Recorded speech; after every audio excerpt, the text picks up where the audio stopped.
Ассалаумағалейкум құрметті көрермен. Асқабақтың танымалдылығының сыры неде екенін ойлап көрдіңіз бе? Өйткені күн сәулесі мен табиғат шырына қаныққан бұл жемісті мәдениет, әдет-ғұрпы, дәстүрі әртүрлі елдерде жейді. Бұл жемісті пайдалану тәсілі әртүрлі болуы мүмкін. Пісіруге арналған рецепттер де әртүрлі. Бірақ әртүрлі әлемдік тағамдардың өкілдері бұл өнімді өте жоғары бағалайды. Асқабақтың отаны орталық Америка. Асқабақтың тарихына келетін болсақ, орталық Америкада басталған нұсқасы қазіргі уақытта негізгі болып саналады. Ғалымдар Асқабақтың туған жері Мексика деп болжайды. Ал мұны археологиялық қазбалар растап, Асқабақтың 3000 жыл бұрын тамаққа пайдаланылғанын растайды. Археологтар Перуден келген үнді тайпаларының қорымдарынан Асқабақ дәндерін тапты. Ғалымдар Асқабақты жүгеріден ертерек ауыл шаруашылығы дақылына айналғанын айтады. Асқабақ денені тазартатын, сұйықтықты кетіретін, ас қорытуды жақсартатын және диуретик ретінде табиғи құрал болып табылады.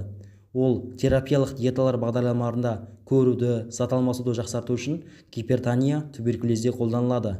Қатерлі ісіктің алдын алуда тиімді. Асқабақты балаларға да, ересектерге де қолдануға рұқсат етіледі. Өнімге жеке төзбеушілік болған жағдайда ғана аулақ болу керек. Асқабақ қан қысымын төмендетеді, бірақ бұл бірден бола бермейді.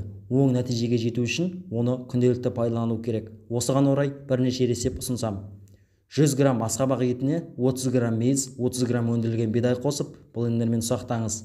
Ұсақталған компоненттерге бір ас қасық таза бал қосып араластырыңыз. Қоспаны бір ай бойы ашқараңға тұтыныңыз. Өт пен бауырды тазалау. 200 грамм асқабақ етін ұсақтап блендерге салып, үстінен 100 грамм қайнаған су қосып блендермен ұсақтаңыз. Ұсақталған шырынды 10 күн бойы тұрақты түрде қолданыңыз.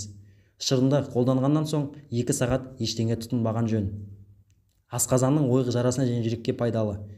100 грамм асқабақ пен бір орта көлемдегі алманы қырғыштан өткіземіз. Қырғыштан өткен асқабақ пен алманы жақсылап араластырып, тамақтан 30 минут алдын қабылдаймыз. Тұрақты түрде күніне 2 мезгіл 10 күн бойы қабылдаймыз. Көптеген адамдар үшін асқабақ витаминдер мен минералдардың құнды көзі болып табылады. Дегенмен өнімді пайдаланудың зиянды тұстары да бар.